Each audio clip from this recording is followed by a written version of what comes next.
Can we go back then and kind of talk about the second episode where we see Kevin and the search for the tablet and his mom? What can you kind of say about that journey? That's, I beg your pardon, but I might have to it got a little wonky because of the Jensen directing. Which one is episode 2? Oh, it's Kevin's mom. She's been in a few. What's the name? What's Up, Tiger Mommy? Yes. Okay. One of Bob directed. Sorry. One of my favorite episodes. But yeah, we go. We have been obviously seeking out Kevin since the end of last season, and we found out about these tablets. Obviously, that Kevin can read because he's a prophet.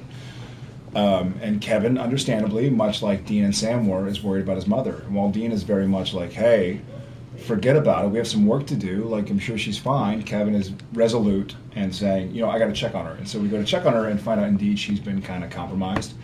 And we have to save her before we get to try and regain possession of the tablet.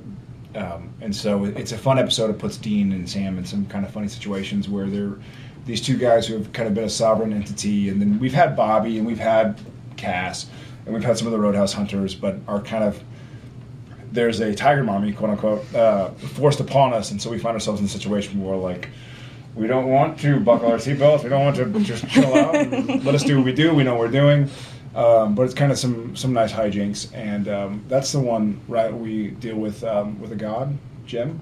Yes. Is that where we deal with Plutus? I was listening. Are you watching the post-game show, or what's going on? Well, yeah, I did have money in Baltimore, so it was okay. Did you? On the spread? No. Either way, you did well. So, yes, we find ourselves in a situation where we're heavily outgunned, heavily outnumbered. And we basically have our wits about us, and that's it. And we're dealing with gods and monsters and people who have infinite wealth. And so we kind of have nothing to use but our wits and our imagination. And Your street smarts. And we make it past that episode because we're still filming today. So.